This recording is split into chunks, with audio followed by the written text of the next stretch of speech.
So, Sabrina and Malcolm here with yet another joint review video. We have just finished Nightwalk by Bob Shaw. This is a classic sci-fi story. Written in the 60s. Yeah, so written in the 60s. So take from that what you will. It is this thin, however, it is this dense. So, warning, this is not a light book. No, and on Storygraph actually comes up as challenging. Challenging, definitely challenging. So Nightwalk follows Sam Talon, who is kind of like a spy. He is a spy. Yeah. He's a world spy, an earthy spy. An earthy spy. On a foreign planet. Collecting intelligence on their government in order to find another habitable planet. Yeah, in this universe, they travel from star to star through a series of warp gates, but there's like 80,000 warp gates between Earth and the planet that Sam's on, and they're very much hit and miss whether you can find one and whether that goes anywhere useful. I mean, they're not physical things, they're like sort of points between... calculations, isn't it? To work it through. It's calculations, and so many of them just end up nowhere at all. And you pass through this null space area and end up somewhere else.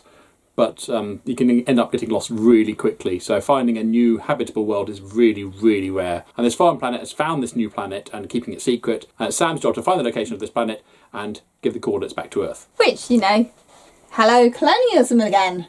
Yeah, very much British so. Empire. So, you know, yeah, back in the 1960s, we have sci-fi authors who are already tackling issues in our world in sci-fi, which is what sci-fi is supposed to do. So there we go. Yeah. During the very early part of this book... Yeah, he's already got the coordinates at this point. They're locked away safely in his head in order for him to be smuggled back out and get back to Earth, where he will deliver his payload, as it were. Unfortunately, he gets caught by a particularly vile individual who takes great satisfaction in torturing captured spies. And in the course of this torture, Sam ends up completely blinded. His eyes are actually destroyed. There is no coming back from this. Yeah.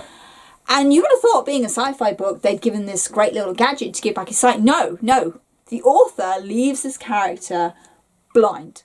Yeah, the planet that they're on is a theocratic planet. And so they're very religious and think sort of the Dark Ages in terms of technology and progress. Yeah, very much so. So he's sent to this prison, which is not great, and things are not looking good for him. He meets up with a doctor. Who's also blind. And together they sort of secretly, but not really, because the head of the prison knows what they're doing for her own reasons. She's letting them do it. Yep. They come up with now I would say there are like sunglasses with the ability, with the science put into them.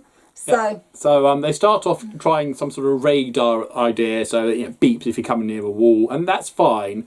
But somebody gets this brainwave, and he's able to create these specs, which allows him to see through the eyes of somebody else. He's able to receive, somebody else's eyes receive the light, and while it's being transmitted to the brain, he's able to hack into that and receive those images himself. Pretty cool. It does mean his angle of sight varies. Yeah, he never sees from his own eyes. Obviously. No, but, it gives him some control again over his own vision and his life a little bit. But obviously he's still stuck in a prison. So he breaks out because, let's face it, he does not want to be stuck in this prison for the rest of his life. And the guy that blinded him is also on the way to the prison. Yeah, so he's going to be dead. It's not good. So they plan an escape together. They escape. I'm not going to spoil any of that for you. But the rest of the book follows Sam's journey in his desperate bid to get to the spaceport. Get to the spaceport, and they'll get him back to Earth. That's all he wants to do. That is the trials of this book.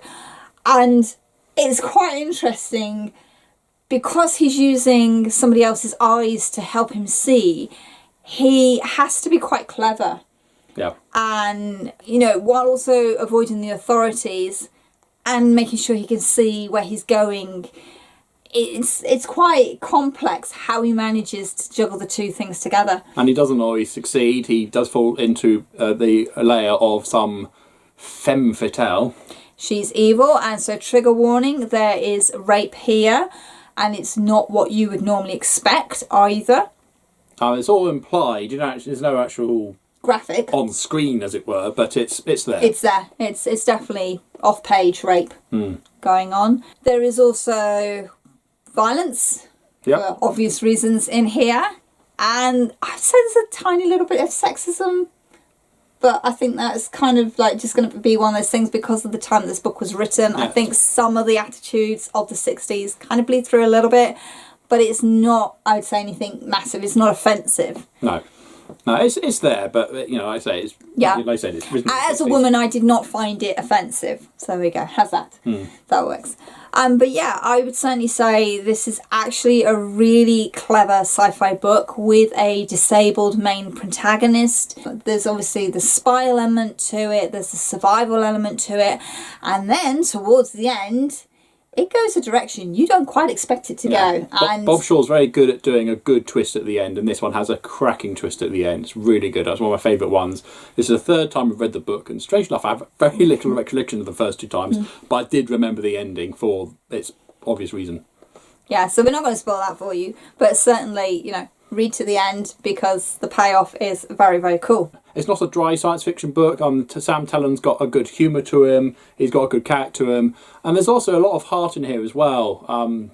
There's compassion because obviously he's on this planet and, disabled people or poor people are not treated well at all because this society doesn't value them.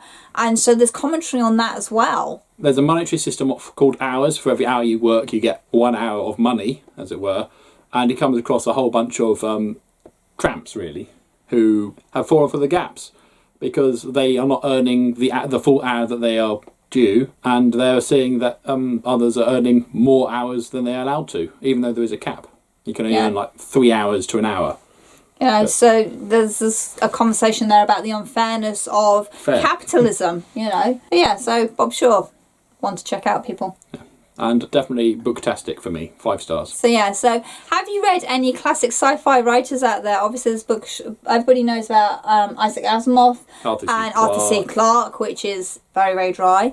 But have you heard of the likes of Bob Shaw? Harry Harrison. Harry Harrison is the other big one in this house. And if you haven't, I would kind of recommend seeking them out. A lot of their books you can pick up now on Amazon Kindle. A lot of them are republished as sci-fi masterworks because there is a big acknowledgement that a lot of these sci-fi authors from the 50s and 60s actually set the benchmark for a lot of the concepts that are now sort of common use, common knowledge in the sci-fi book world and film industry as a whole. If these guys hadn't written these ideas back then, I think our sci-fi world would be severely lacking now. And certainly social commentary wise, they're ahead of their time by a margin. Oh, well and truly. People are very dismissive of sci-fi as a genre, and there's been a lot said about Margaret Atwood saying her stuff is speculative fiction, and obviously we have the whole Ian McEwan discussion. But sci-fi, good sci-fi at its heart, is all about what happens in the period that the book is written, and its commentary on social issues, political issues that are happening, just put into a science fiction concept or world or setting. But at the end of the day, they're still talking about things that are very, very relevant. And what's scary is what these guys were writing about in the 60s is still relevant today. We haven't progressed as a society as far as I think a lot of these writers were really hoping we were going to. No, because this was written very much during Cold War type of era. Yeah. And it did bleed through into the type of story with spies and secrets and all that, the rest of it.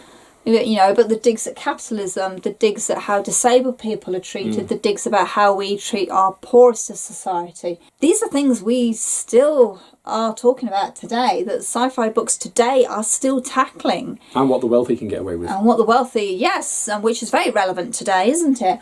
But, I think the people like Bob Shaw, I think they hoped so much for our future that by now we would be a better society, a kinder society. And I think a lot of them would be absolutely heartbroken to realise we are still having to deal with the same crap, for want of a better word, that they were dealing with. Nothing's changed. No, nothing has changed. And so I kind of wish our world leaders actually read more sci-fi, because I think it's one of the best genres for bringing issues to the forefront, and looking for forwards. Raising concerns, looking for the best in people.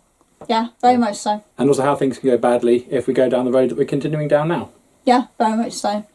And thank you for coming to my TED Talk today. Classic sci-fi authors. I highly recommend Bob Shaw, as my other half says. Booktastic. I'm totally 100% going to agree with him. And please go out and check out more classic sci-fi authors. As always, comments down below, please. And as usual, if you have nothing nice to say, then please keep it to yourself. Thank you. And until next time, see you later.